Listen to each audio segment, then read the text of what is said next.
अल्लाह अलैकुम इमाम रसूल पेशवाए सबील अमीन खुदा मोहब्बत जिब्राइल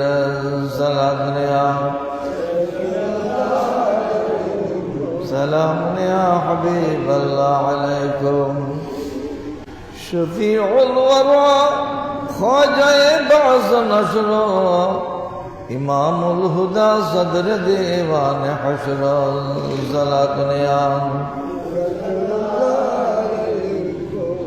सलाम या हबीब अल्लाह अलैकुम खुदायत सना गुफ्तुम तब्जील कर दो ज़मीं बोस क़दर तुझे बिरील कर दो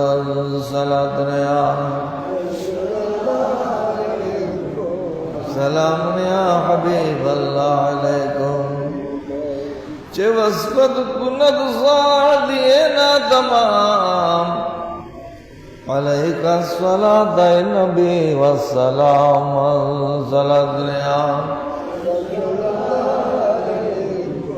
सलाम या हबीब अल्लाह अलैकुम बिस्मिल्लाहिर रहमानिर रहीम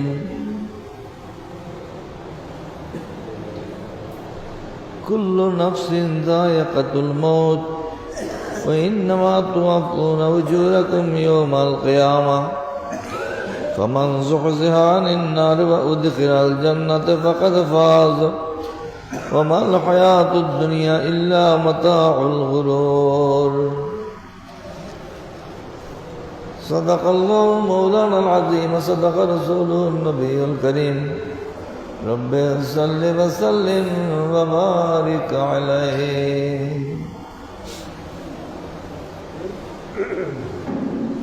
अम्मा बादु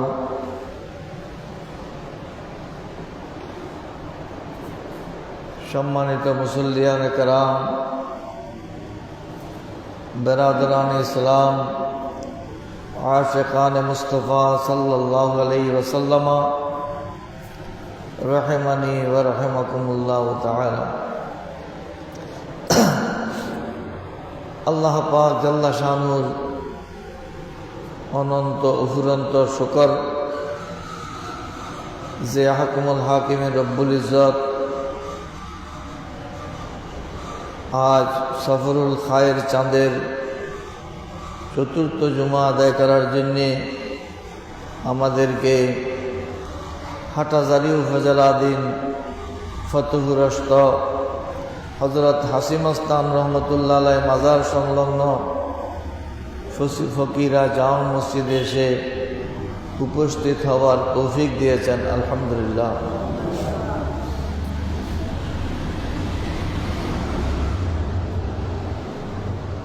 आजकेर खुतबार मध्य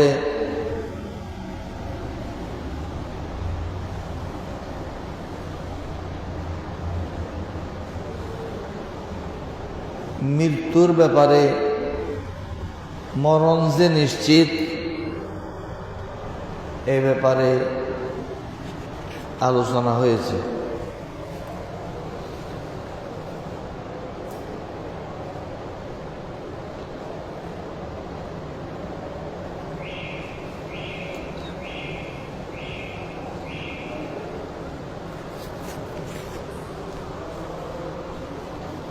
এমন কোনো ব্যক্তি নাই মানুষের মধ্যে যে জানে না তার মরণ নিশ্চিত।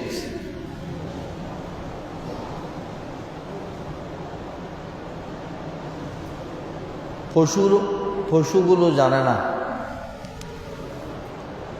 গরু ছাগল ওট বেড়া দুব্বা হাঁস মুরগি এরা মরণ কি জিনিস বুঝে না। মানুষ মরণ বুঝে, কিন্তু মৃত্যুর ভয় খুব কম লোকের মধ্যে আছে।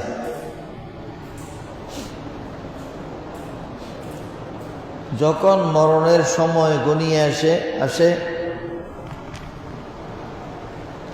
তখনও সে প্রস্তুতি নেবার জন্যে সচেতন হয় না, এমন মানুষের সংখ্যা অনেক অনেক অনেক বেশি। শতের মধ্যে পাওয়া যাবে না, হাজারের মধ্যেও পাওয়া যাবে কিনা সন্দেহ আছে, লাখের মধ্যে হয়তো কিছু আছে। আমরা মরণ নিশ্চিত জেনেও তার জন্য প্রস্তুতি নিতে অবহেলা করি।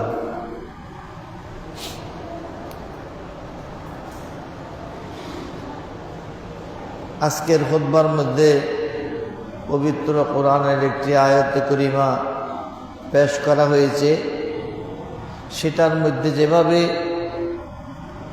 মৃত্যুর সংবাদ দেয়া হয়েছে সেভাবে জান্নাতের শুভ সংবাদও দেয়া হয়েছে। আলহামদুলিল্লাহ। আবার জাহান্নামের ভয় প্রদর্শনও করা হয়েছে।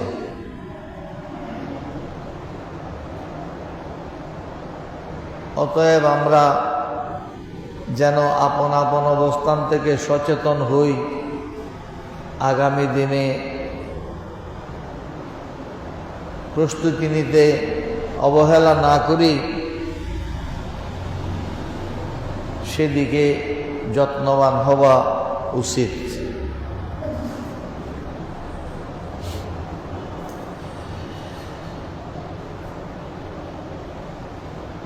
কিছু কিছু ইতিহাস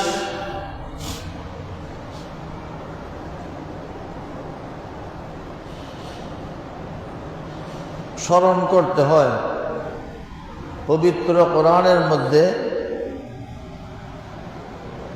বেশিরভাগই পূর্ববর্তী নবীদের ঘটনাবলী বর্ণনা করা হয়েছে। যারা নাফরমান, যারা খোদাদ্রোহী, যারা নবীদের অবাধ্য, তাদের শাস্তির কথা বলা হয়েছে। কেন? আমরা যেন তার থেকে উপদেশ গ্রহণ করি। কোরআনে পাকের বিধান 3 ভাগে ভাগ করা হয়েছে। আল আওয়ামিরু ওয়ান নওয়াহি ওয়াল কসস। সৈয়দনা হযরত আবু হুরায়রা রাদিয়াল্লাহু আনহু রওয়ায়াত ফরমাচ্ছেন, কোরআনে পাক অবতীর্ণ হয়েছে 3 ভাগ করে। কিছু নির্দেশ দিয়েছে, এটা করো, এটা করো, এটা করো, এটা করো, এটা করো। কিছু নিষেধ করা হয়েছে, এটা করবে না, এটা থেকে বিরত থাকবে, এভাবে। আর কিছু পূর্ববর্তীদের ঘটনা বলে বর্ণনা করা হয়েছে।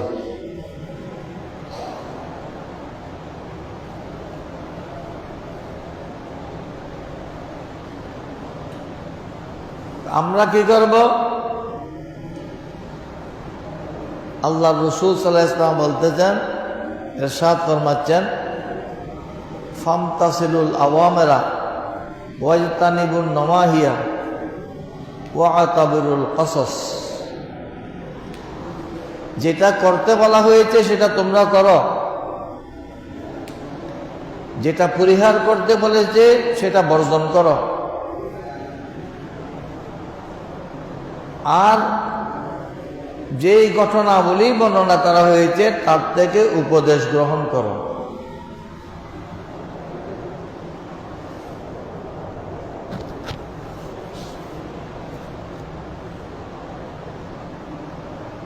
এই জন্যে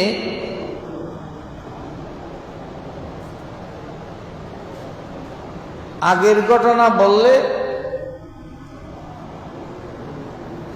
উপদেশ বোঝা যায়।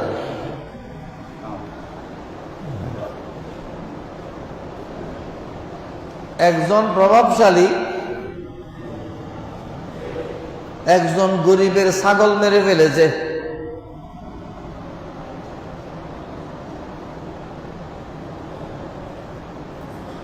গরিব যখন তার কাছে গিয়ে বললে তোর ছাগল আমার এই গাছ নষ্ট করেছে, এই সারা খেয়ে ফেলেছে।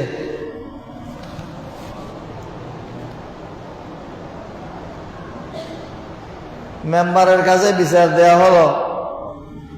গরিব মানুষ করবে কি? কিছু তো করতে পারবে না। মেম্বারের কাছে বিচার দিল। মেম্বার তাকে বলল, তুমি এর ছাগল মারি ফেলেছ কেন?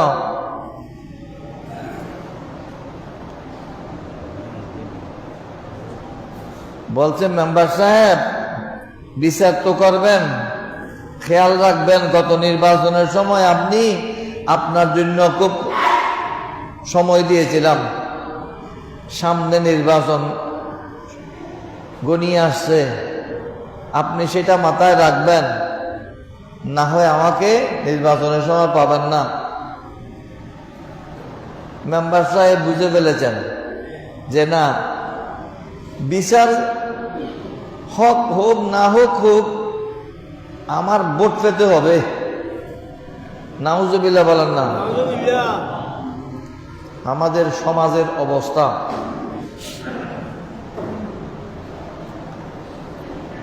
মেম্বার সাহেব বিচার করে দিলেন, তোর ছাগল তার গাছ নষ্ট করেছে, সেজন্য ছাগল মেরে ফেলেছে, এটা করার কিছুই নাই।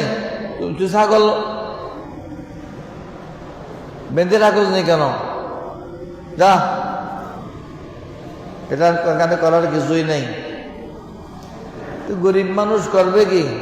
বলেন, মেম্বার সাহেব আপনি তো বিচার করলেন না, আমি আল্লাহর কাছে বিচার, আল্লাহ তোমার কাছে বিচার দিলাম। হাদিসে পাকের মধ্যে আছে, ওয়াইয়াকা ওয়া দাওয়াতাল মাজলুম,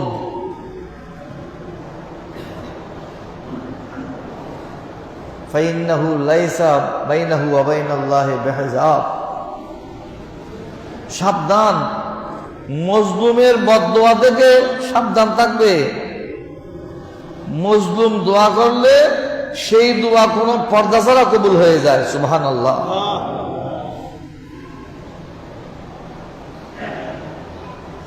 মজলুমের দোয়ার মধ্যে মজলুম আর আল্লাহর মাঝখানে কোনো পর্দা থাকে না, এমন দ্রুত কবুল হয়ে যায়।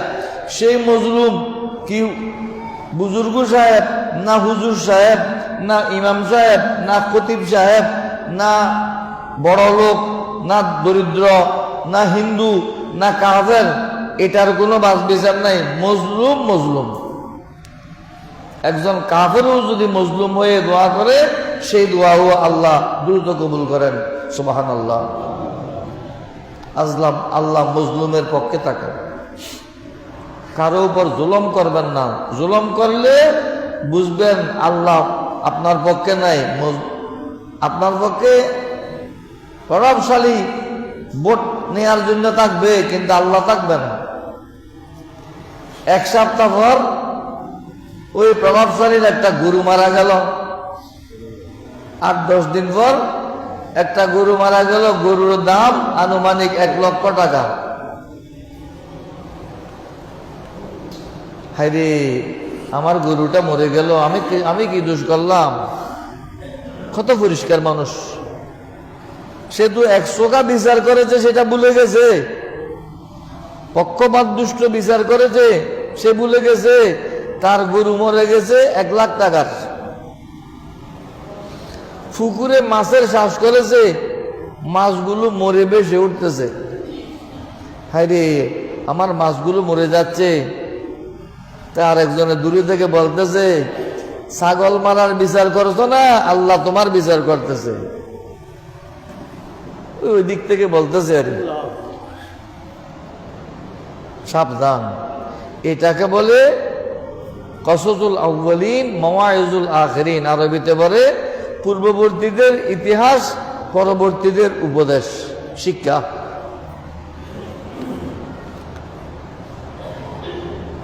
এটা পবিত্র কোরআনের মধ্যেও আছে, লাকাদ কানা ফি কাসাসিহিম ইবরাতুন লিউলিল আলবাব। যারা আকলমন্দ, যারা জ্ঞানী, যারা বিবেক বুদ্ধি সম্পন্ন, তাদের জন্য শিক্ষা রয়েছে, উপদেশ রয়েছে পূর্ববর্তীদের ইতিহাসের মধ্যে, ঘটনার মধ্যে। ইতিহাস থেকে শিক্ষা নিতে হবে। আজকাল স্কুলে মাদ্রাসায় কি পড়ায় তো জানি না। আমাদের সময় বাংলা, ইংরেজি, ইতিহাস, ভূগোল, অঙ্ক সবগুলো পড়াতো। আবার আরবি সাবজেক্টগুলো সবগুলো পড়াতো। এই জন্য মাদ্রাসা শিক্ষার্থীরা স্কুল কলেজে গিয়েও ভালো ফলাফল করতে পারে, কিন্তু স্কুলের ছাত্ররা মাদ্রাসায় গিয়ে আল্লাহর বাপ হয়ে যায়, ওরা ওখানে কিছু পারে না।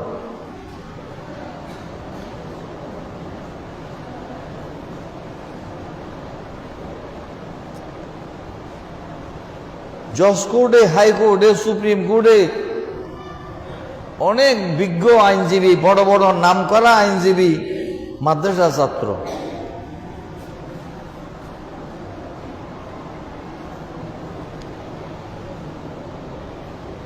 অতএব শিক্ষা গ্রহণ করা উচিত। আমরা তো এখন সেগুলো বুঝি না। একবেলা ভাত এটাই যথেষ্ট। এই একবেলা ভাত দিয়ে আমার ঈমান আকীদা বিক্রি করে ফেলতে পারি। নাউজুবিল্লাহ। ওয়াহাবি মাদ্রাসায় সবার সময় ভাতের দাওয়াত দিলে হাজী সাহেব একেবারে তাড়াতাড়ি গিয়ে ভাতও খাবে, কিছু চাঁদাও দেবে, কিছুক্ষণ ওয়াজও শুনবে, তারপরে এসে বলে এরা তো খারাপ বলে নাই, এরা তো খারাপ বলে নাই।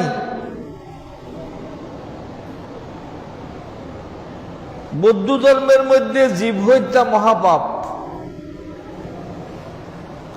কোন জীব হত্যা করতে পারবে না, কিন্তু বর্তমানের বৌদ্ধরা মানুষ পর্যন্ত হত্যা করে, কিন্তু তারা মুরগি জবে করে খাবে না,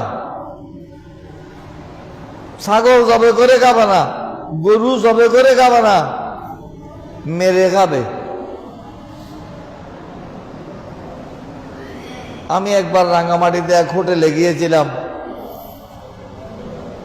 হিন্দু হোটেল না মুসলিম হোটেল ভিসার জন্য একটা বিষয় হলো এই গরু গোস্ত আসেনি, জিজ্ঞেস করলে বোঝা যাবে কি এটা হিন্দু হোটেল না মুসলিম হোটেল। গরু গোস্ত আছে, আমার কাছে গরু গোস্ত আছে, ছাগলের গোস্ত আছে, মুরগি আছে, মাছ আছে, সব আছে।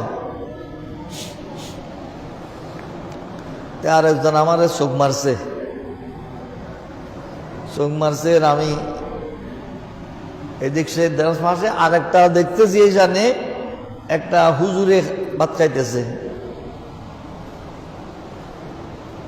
খবর নিলাম, দেখলাম ওখানে যে ক্যালেন্ডার লাগাইছে সেখানে জামিয়া আহমদিয়া সুন্নিয়ার ক্যালেন্ডার আছে। তারপর আমাকে ওই যে লোক চোখ মারছিল ওইটা বলতেছে, এই যে লোকটা আপনাকে সব আছে বলছে, এরা কুড়া কিভাবে জবাই করে জানেন?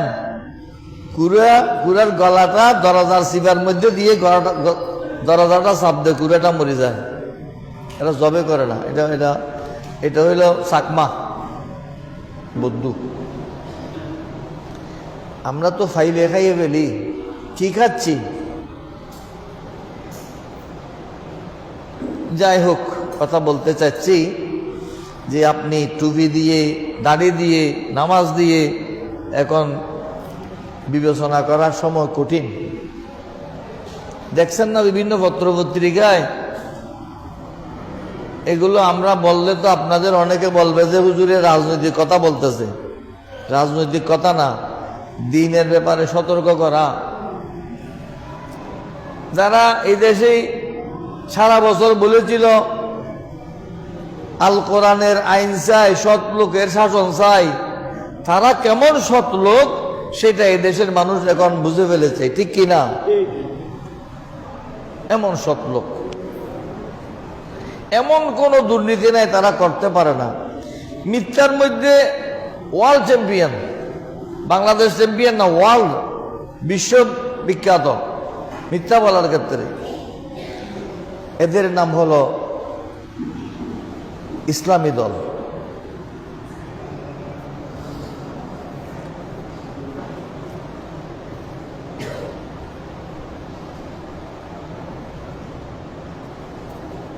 ঠেলা গাড়ি চালায়, মনে করছে যে আমি চাঁদের দেশে এসেছি।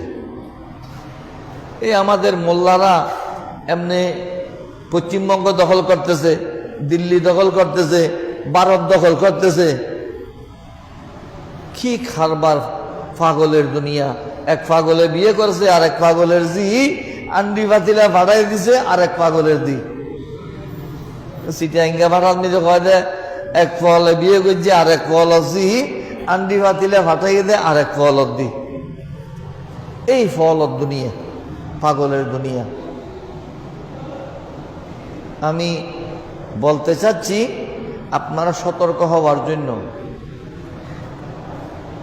মোগল আমলে বাদশাহ আকবরের দিন এলাহি ছিল, দিন এলাহি করেছিল। দিন এলাহি মানে মুসলমান থেকে কিছু, হিন্দুর থেকে কিছু, শিখের থেকে কিছু, বৌদ্ধর থেকে কিছু, খ্রিস্টানের থেকে কিছু, সবগুলো থেকে কিছু কিছু নিয়ে একটা মিশ্রিত ধর্ম, যার নাম দিন এলাহি। নাউজুবিল্লাহ। এই দিন এলাহি যদি প্রতিষ্ঠিত হতো, আর আমরা এই মুসলমান হবার সুযোগ ছিল না। আমি কি হিন্দু, আমি কি বৌদ্ধ, আমি কি খ্রিস্টান, এটা বলার সুযোগ নাই। কি বলতাম? হিন্দু ন বনেঙ্গে ন মুসলমান বনেঙ্গে, ইনসান কে আওলাদ হে ইনসান বনেঙ্গে। আমি মানুষ, আমি হিন্দু বৌদ্ধ কিছু না, এমন অবস্থা হতো।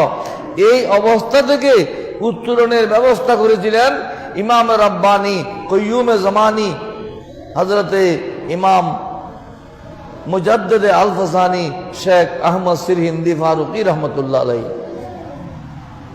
এই মুজাদ্দিদ আল-ফাসানি রহমতুল্লাহ জিহাদে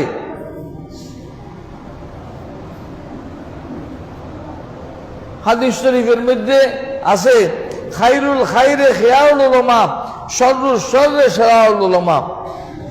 আমাদের অনেকে মনে করে আলেমের সমালোচনা করা যাবে না। কোন আলেম? এটা আলেমে দিনই আলেমে দিন হতে হবে, দিনদার আলেম হতে হবে। জামা কাপড়ের লেবাস পোশাকের আলেম হলে হবে না।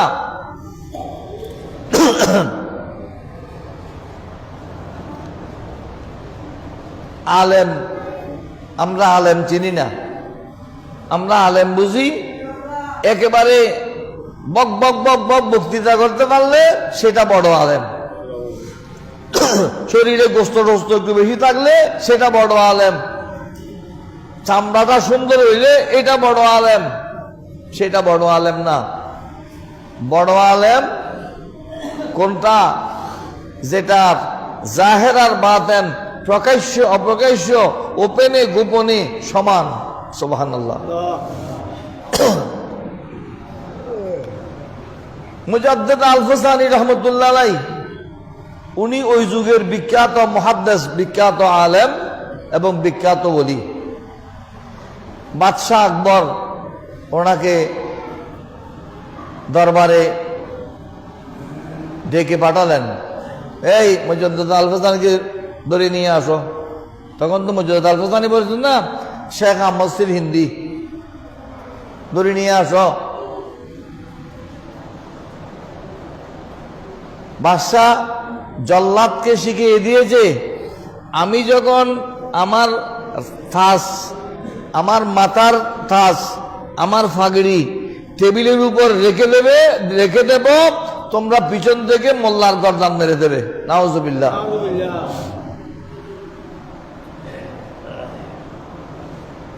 মুজাদ্দিদ আল-ফাসানি রহমতুল্লাহ আলাইহি আসলেন, বাদশাহ রাজ দরবারে বসা আছেন বাদশাহ আকবর।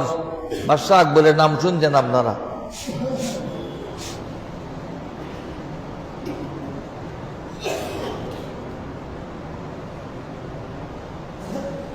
মোল্লাজি,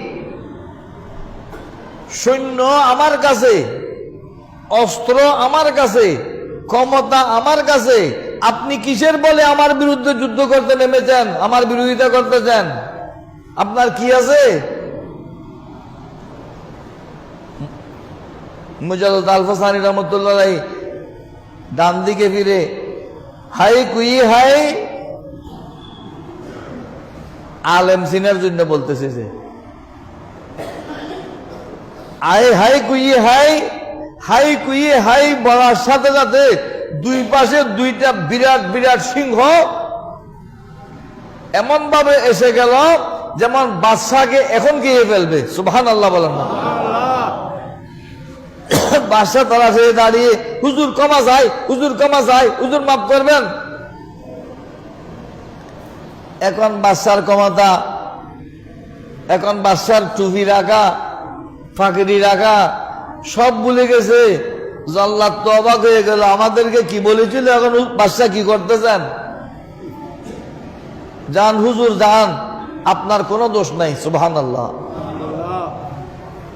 সেই আলেম এই সুন্নিদের মধ্যে আছে, আলহামদুলিল্লাহ।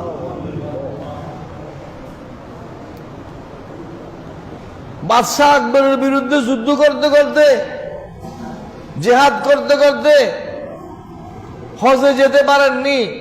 হজের মৌসুম এসে গেছে, হজ চলতেছে, মক্কায় মুআজ্জামায় হাজিরা ভরপুর হয়ে গেছে। মুজাদ্দিদ আল-ফাসানি রহমতুল্লাহ ঘরের ভিতর চিন্তা করতেছেন, আইরে এখানে তো আমি ব্যস্ত রইলাম, হজের মৌসুম তো চলছে, এখন তো হজের সময় আমি তো আর যাওয়ার সুযোগ পেলাম না। ঠিক দেখা যাচ্ছে বাহিরে আওয়াজ হচ্ছে, লব্বাইক আল্লাহুম্মা লব্বাইক, লব্বাইক লা শারীকা লাক লব্বাইক, ইন্নাল হামদা ওয়ান নি'মাতা লাকা ওয়াল মুলক লা শারীকা লাক। সুবহানাল্লাহ। তালবিয়া পড়তেছে, অসংখ্য হাজিরা তালবিয়া পড়তেছে, সেই আওয়াজ শোনা যাচ্ছে। সুবহানাল্লাহ। দরজা খুললেন, ঘরের দরজা খুলে দেখা যাচ্ছে খানায়ে কাবা ওনার ঘরের সামনে এসে গেছে। সুবহানাল্লাহ। আর হাজিরা, লক্ষ লক্ষ হাজিরা খানায়ে কাবার তওয়াফ করতেছে। সুবহানাল্লাহ। উনি হাজিদের সাথে তওয়াফ করলেন, তওয়াফ ছেড়ে এখন উনি চিন্তা করতেছেন, তওয়াফের পরে তো জমজম খেতে হয়, জমজম কোথায় পাবো? গায়েব থেকে আওয়াজ আসলো, ওই অমুক জায়গায় জমজম আছে, সেখানে গিয়ে জমজম পান করুন। সেখানে যখন গেলেন দেখা যাচ্ছে জমজমের পানি উঠতেছে। সুবহানাল্লাহ। যেই জায়গাতে খানায়ে কাবা এসেছিল সেটা মাকামে নওয়াফিল, অর্থাৎ নফল নামাজ পড়ার জায়গা হিসেবে এখনো সেই জায়গা চিহ্নিত আছে। যারা মুজাদ্দিদ আল-ফাসানি রহমাতুল্লাহ দরবারে যায় ওই জায়গায় নফল নামাজ পড়ে। সুবহানাল্লাহ। এখনো এখনো এবং যেখানে জমজমের পানি খেয়েছিলেন সেই জমজমের পানি এখনো ওখান থেকে উঠতেছে। সুবহানাল্লাহ। আমরা ওখান থেকে জমজমের পানি এনেছি, মক্কা শরীফ থেকে আনার সৌভাগ্য হয়েছে। দুই জায়গার জমজমের পানি কোনো পার্থক্য নাই, একই পানি। সুবহানাল্লাহ। এই হলো সুন্নি, এই হলো সুন্নি আলেম।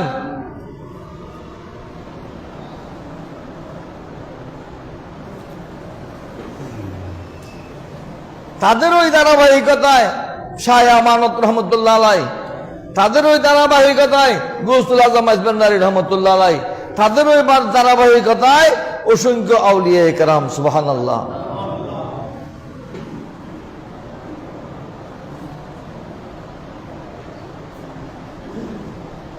এগুলো বললাম কেন? এই চাঁদে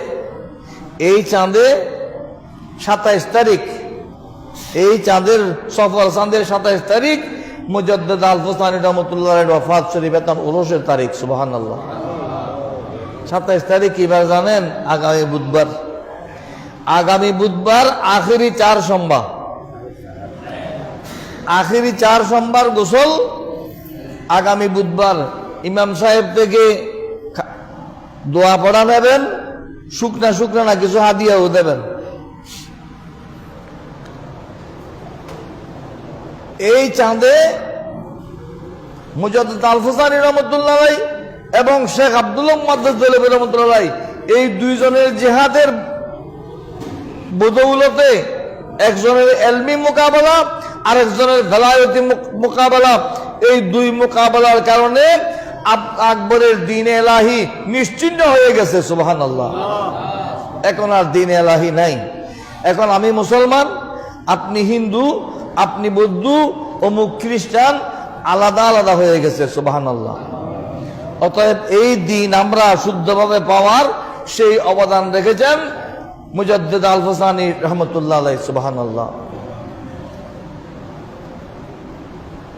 এরপর আরো কিছুদিন অতিবাহিত হবার পর এবার মুসলমানদের মধ্যে আরেক রূপের মুসলমান ঢুকে গেছে, যারা কি রসুল গায়েব জানে না, রসুল আমাদের মতো মানুষ, অলি বুজুর্গ এগুলো কিচ্ছু না, মাজার কেন, এই কেন, সেই কেন যারা বলে, এগুলো আরেক গ্রুপ বের হয়েছে। সেইগুলোকে আপনারা ওয়াহাবি হিসেবে, দেওবন্দি হিসেবে, কওমি হিসেবে, আহলে হাদিস হিসেবে, জামাত ইসলামী হিসেবে বিভিন্ন নামে চিনেন। এগুলোর নাম ভিন্ন ভিন্ন, আকীদার মধ্যে সব এক। আকীদার মধ্যে কি সব এক, নাম ভিন্ন ভিন্ন।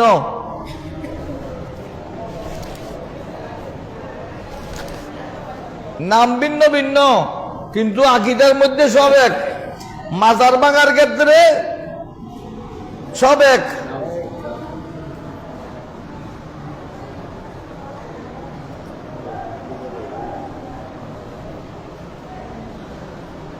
এইসব বাতিলদেরকে চিহ্নিত করার জন্য আরেক মুজাদ্দিদের আবির্ভাব হয়েছে।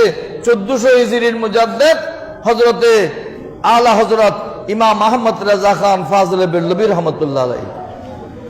ওনার ওফাত আগামীকাল 24শে সফর, আগামীকাল ওনার ওফাত। উনি কলম দিয়ে, বেলায়তি শক্তি দিয়ে জিহাদ করেছেন। ওনার ফতোয়া, ওনার জিহাদ। আপনি নাকি বলেন রসুলে গায়েব জানে, বলে হ্যাঁ আমি বলি। তো কিভাবে বলেন? কিভাবে বলেন? আমি বললে তো আপনি এটা বাতাস হয়ে যাবে, আমি লিখে দেব। ঠিক আছে, লিখে দেন। আপনাকে একদিন সময় দেওয়া গেল, বলে আমার একদিন লাগবে না, 6 ঘন্টার মধ্যে কয়েকশো পৃষ্ঠার একটা বিরাট কিতাব আদ-দৌলাতুল মুক্কিয়া বিল মাদাতিল গায়বিয়া আরবি ভাষার মধ্যে লিখে যখন পড়ে শুনিয়ে দিলেন, আরবের মুফতিরা অবাক হয়ে গেলেন। অনারবের এমন বিজ্ঞ আরবিবিদ, যার ভাষা বুঝতে আমাদের মতো বিজ্ঞ, এই ওনার ফতোয়া আছে। আমাদের দেশে এই সফর সাঁদে বিভিন্ন জায়গায় ওরসে আলা হযরত হয়। ইমাম আহলে সুন্নাত আল্লামা হাশিমি সাহেব রাহমাতুল্লাহ থাকতে উনি মুজাদ্দিদ আল-ফুসানি এবং আলা হযরত আলাইহিমার রহমত ওয়া রিদওয়ান, এই দুই মুজাদ্দিদের উরুস করতেন গরু জবে করে। এখন তো ওখানে এমন লোক আছে ভিন্ন মত বলে, ভিন্ন কথা বলে। অতএব আমরা বুঝতে হবে, সেই মসলকে আলা হযরতকে এই দেশে প্রতিষ্ঠিত করেছেন ইমাম আহলে সুন্নাত গাজী দ্বীন মিল্লাত ইমাম শের বাংলা রহমতুল্লাহ আলাইহি। সুবহানাল্লাহ। উনি কত বড় বুজুর্গ ছিলেন আপনারা শুনেছেন, জানেন। উনি জীবদ্দশায় বলেছেন যে আমি দুই কুতুবুল আকতাবের মাঝখানে যোগাযোগের জন্য 12 মাইলের মাথায় থাকবো। সুবহানাল্লাহ। উনি জীবদ্দশায় বলতেন 2 কুতুবুল আকতাবের মাঝখানে যোগাযোগের জন্য আমি কি 12 মাইলের মাথায় থাকবো। ওনার মাজার থেকে শাহ আমানতের মাজার 12 মাইল, ওনার মাজার থেকে মাইজবেন্ডার 12 মাইল। সুবহানাল্লাহ। এই 2 কুতুবুল আকতাবের মাঝখানে উনি যোগাযোগের জন্য আছেন। সুবহানাল্লাহ। কত বড় উঁচু মাপের ওলি, যাকে যা বলেছেন তা হয়েছে। আল্লাহ পাক সুবহানাহু ওয়া তাআলা এসব বুজুর্গদের বাস্তব চিত্র দেখে সুন্নিয়ত বুঝার আমাদেরকে তৌফিক দান করুন। আমিন। লম্বা কোত্তা দেখবেন না, দাড়ি টুপি দেখবেন না, নামাজের সুজিদার দাগ কত হয়েছে সেটা দেখবেন না, সেটা দিয়ে আজি সাহেব নামাজ পড়ার দেখা বছর ওই নকইও নাই এনে ফুসর করে দিয়ে। সুন্নিরা 20 বছর, 30 বছর, 50 বছর, 60 বছর নামাজ পড়লেও কপালে দাগ হয় না। সুবহানাল্লাহ বলেন না? কিন্তু চেহারার মধ্যে নূর হয়। আর ওরা এই সপ্তাহে তবলিগে গিয়ে 15 দিন পরে আসলে দেখা গেল কপালে দাগ হয়ে গেছে। এটা কিসের দাগ? নামাজের দাগ না গোসানির দাগ? বুঝতে হবে। শুধু দাগ দেখে বুঝবেন না, দাগ দিলে বোঝা যায় না। আমাদের আউলিয়া কেরামের এমন বেলায়েতি শক্তি আছে, বললেই হয়ে যায়, দেখলেই হয়ে যায়। সুবহানাল্লাহ। আপনি মাইজবান্ডার শরীফ গিয়ে দেখেন, কোনো আওলাদে কাউকে ফু দেয় না। ফু আমরা দিছি, আমাদের যোগ্যতা নাই যে জন্য ওরা ফু দেয় না, ওরা চোখে দেখলেই হয়ে যায়। সুবহানাল্লাহ।